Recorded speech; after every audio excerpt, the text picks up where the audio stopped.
Arnavsu, this is Jiwan, Noah, and Alinu, and without further ado, I'd like to present our take on wireless body sensing or real-time stress analysis. So this is the Holzraw life stress inventory, and this is basically the current model of what model stress inventories are based off of. If you take a look, this is just a sample question, and it assigns a certain number of value to each stressful event, and clearly each person perceives stress differently, so these values can't exactly apply to everybody. And that's the big issue that we have. So to solve that issue, the solution to that issue is our project. And we're going to begin by introducing the biometrics of the stress analysis program that we created. Next, we'll take you to the experimental procedure and the actual calibration of the experiment to each individual. Then we'll talk about how our program made decisions in real time and reported back on the data it collected. And then we're going to take you to the conclusions and the final results of our experiments. Finally, acknowledgements. So to begin, I want to give a little bit of biological background to stress. So all stressors originate, in the environment around you. And what they do is then these are processed by the limbic system in the central nervous system. All these stressors are processed by the same part of the brain called the sympathetic nervous system, run by that organ right there.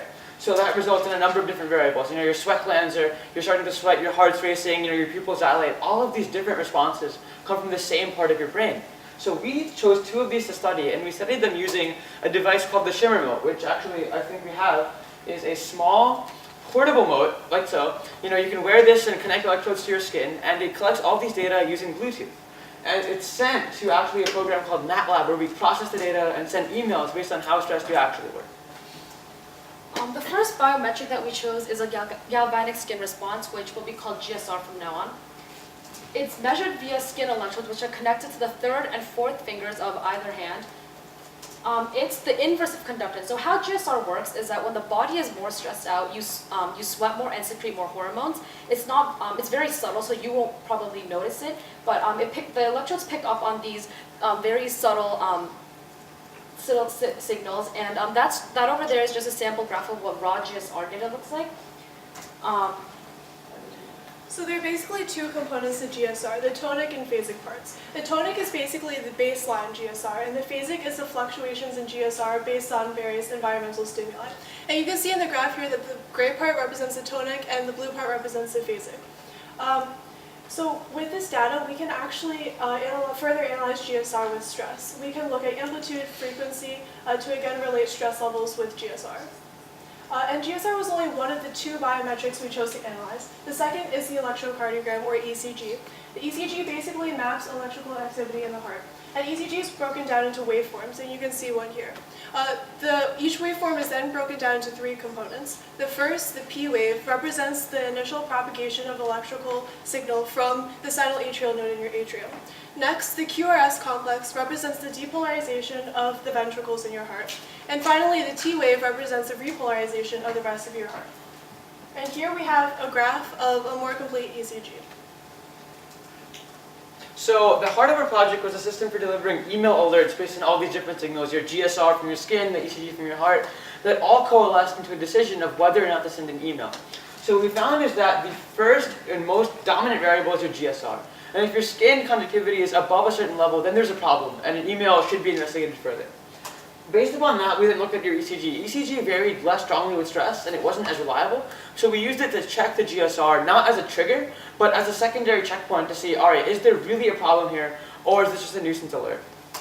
And lastly, we used accelerometers, because let's say you're exercising and you're sweating as much as you would, and your heart's racing as much as it would, but it's obviously not a stress response. We don't want that kind of nuisance alert to be sent out constantly.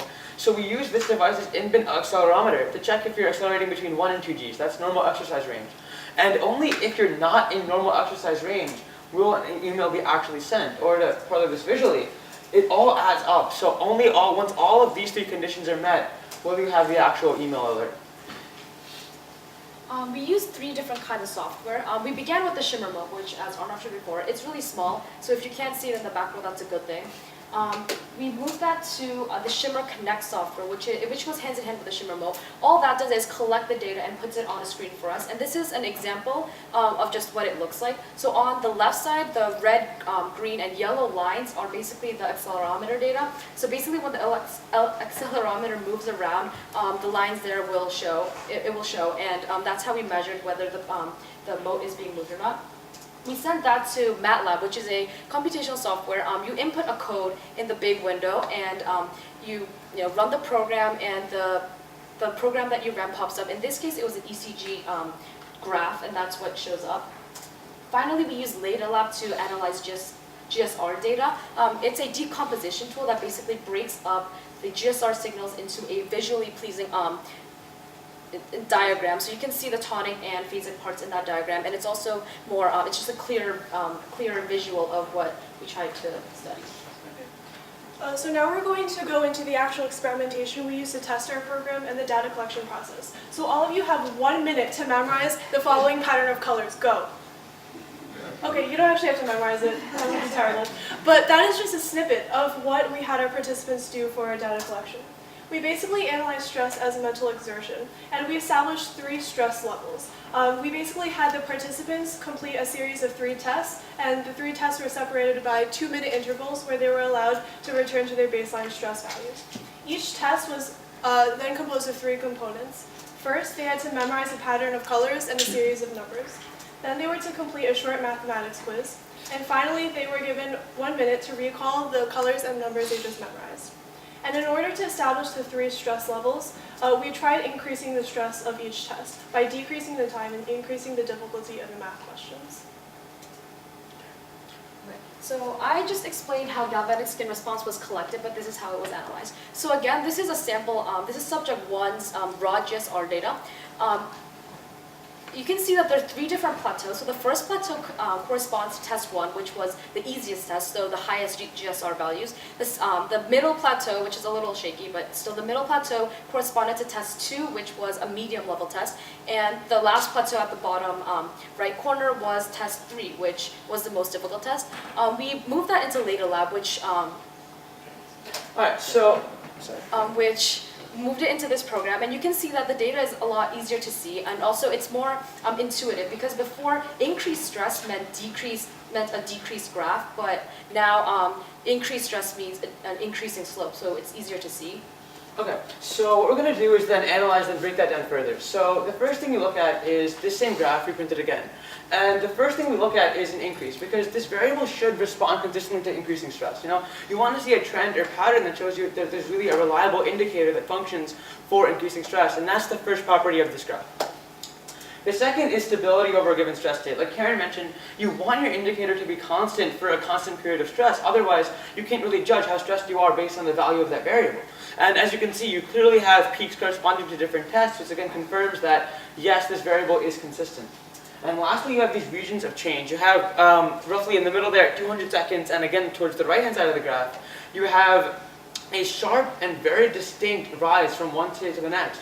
Because given that these equipments are very small and the devices aren't perfect, so in order to find whether you're really stressed or not, you want a nice disparate separation between the two. You don't want very small distinctions. And actually, this was confirmed for a different subject, subject 2, which at the same time showed that significant increase in stress between 200 and 300 seconds, showing that tonic, or based on GSR, is a really reliable stress metric and should be given high priority in an overall system. So that was the tonic GSR, and now we're going to look again at the phasic GSR. Here again is a diagram of the tonic and phasic, and we're zooming in on the phasic. So we found that as time went on, as our test became increasingly difficult, and as our participants became more stressed out, the phasic components of GSR became more irregular.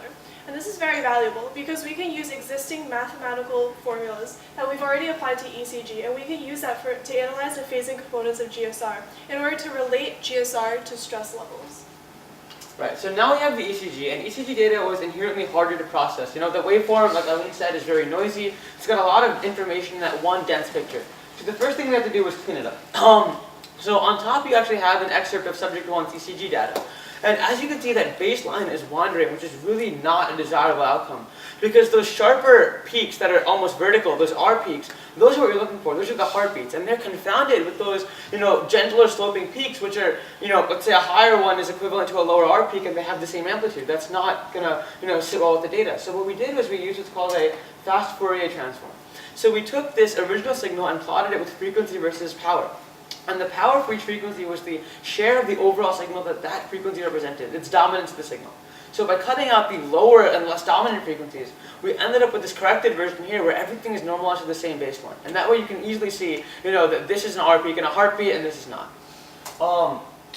Once we had that data, we counted beats per minute. And off the bat, you see that beats per minute is less reliable than GSR was. See, it's harder to tell where one test began and the other one ended. But we still have, local maxima at 8 minutes and 13 minutes. And in consulting our data, we found that that's when we gave our subject the first mathematics quiz.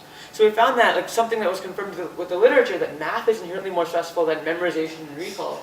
So it was, yeah, exactly. It was actually more, something that we would expect to be true. So even though heartbeat is less clear and it's less distinct, it's still a valuable metric for a stress detection system. What is not a valuable metric is heart rate variability. So this plot should decrease. And evidently it doesn't decrease. And the reason is there because this is the difference between your heart rate peaks. So let's say, one beat takes 4 seconds and the next takes 6 seconds. The value should be 2 seconds. And, this should decrease with mental stress, but we found that it's really sensitive to artifact. And we didn't have the resources for a full 12-lead ECG setup. All we had were 3 leads. One on the right arm, left leg, one on the right arm, right leg, and one on the left arm, left leg. So lacking that full high-fidelity equipment, we didn't have the specificity we needed to actually give you the full 12-lead perfect HRV setup. So this was one variable we actually could not end up using. So our project was essentially twofold. We had an analysis program and calibration results. First, we worked on collecting data real time, cleaning up that data so that it can be actually readable, and sending out an email alert every time the stress data was found to exceed a certain level. We calibrated that data by first simulating 3 different tests that would simulate 3 different stress states. We collected personal data from them and then interpreted the trends that came from that data.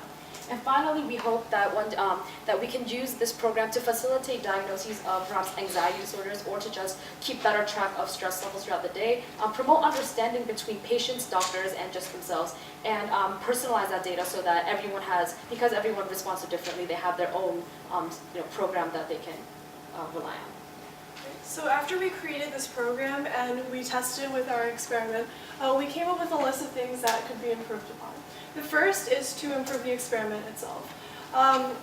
We found that there were a few factors that we hadn't taken into consideration. For example, someone who is colorblind might have trouble completing the color memorization, someone who's dyslexic might have trouble with the numbers, and English majors might have trouble with the math section. Sorry. Next, we want to expand the data pool, and unfortunately, we were only able to test 2 subjects in our lab, but we hope to test more people to affirm that our experiment is applicable for a wider range of people. Next, in this project, we only studied GSR and ECG, but there are other physiological factors that also provide a response to stress, such as pupil dilation. Next, so we have this program that cleans, collects, and analyzes the data, but we don't have a way to bring it to the common people. So we hope to hook our program up to a visualization tool that would provide a user-friendly and easily understandable way for people to track their stress. Next, people today are constantly on the go, and they might not always be able to access desktop, which is the only medium our program is available on right now. So we hope to bring our program to portable devices like phones and tablets. Next, in our project, we only study stress, but we also hope to establish ECG and GSR range values for other emotions like happiness, not just limited to stress. And finally, with the ECG and GSR values, we hope to combine these variables and hopefully other variables to derive metrics into one formula that would give one stress value. So as always, there are certain people, certain institutions without which we couldn't do any of this work. I'd like to take the time to thank them right now. Parula was our project mentor, and she was invaluable for her insight, her guidance, for all the electrodes we consumed. We couldn't have done this at all without her, and we'd like to thank her right now. We'd also like to thank Professor Dare Pompili, who basically gave us his lab and the countless electrodes that we use trying to figure this out.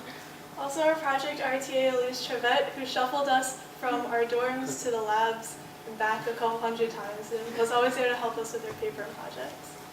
We'd also like to thank Ms. Eileen Rosen, who's a program director, and without her we wouldn't be here today. And lastly, Mr. Jean-Patrick Antoine, he's always here. He's been here for the last 4 weeks, constantly working on this program and working with all of us, and none of us would be here without him.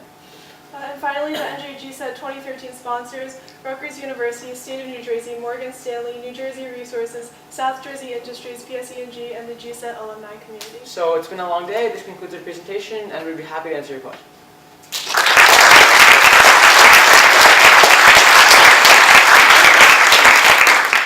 Are there any questions? Yeah. How humidity affects Sorry? galvanic skin response? How humidity affects galvanic skin response? Cumulative? Humidity, right. So what happens is that, when it's more humid, right, you're going to have, first of all, a greater concentration of moisture in the air, right? So your baseline skin dryness that makes it resistive would be, decreased. But also, that would induce you to sweat more. And that would be a stress response that's not actually caused by stress, but by other factors. So we'd look to control for that and, see that if it's humid, don't send the email.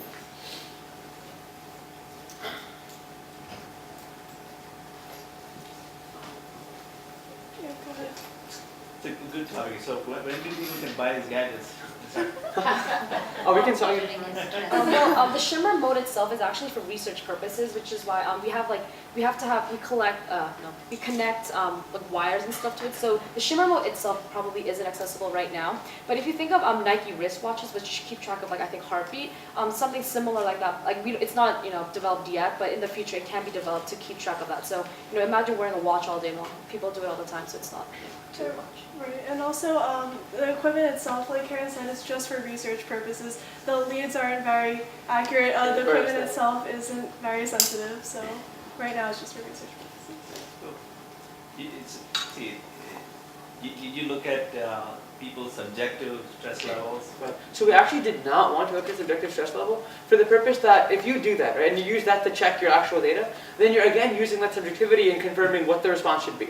So what we tried to do was do that via tests that we made. Alright, so designing our tests, we consulted with the literature and found that math was very stressful, and we all know that personally.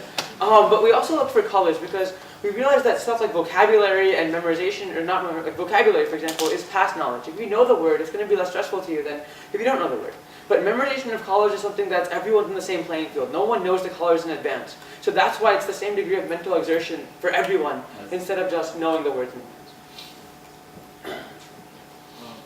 You said the last criteria of sending the other email is the reading the G-force, right? The acceleration, yeah. Yes. But what happens if the individual is traveling on a vehicle and G-force is I think the way that the accelerometer would work is that it would, so we have mechanisms that detect change, right? So the way that this works actually is it responds to a sharp sudden change in acceleration to check whether you're exercising or not. But you're right, that's certainly something we would consider. We didn't design this for vehicles, right? We designed this for personal everyday use. You'd also expect that being in a vehicle would be in a certain stress state, and this wouldn't actually be applicable there because you wouldn't be able to check your email. So we really designed this for more of a leisure application, that if you have the luxury of checking your email and notifying when you're stressed, we certainly have to program that change into it. Alright, so we're all out of time.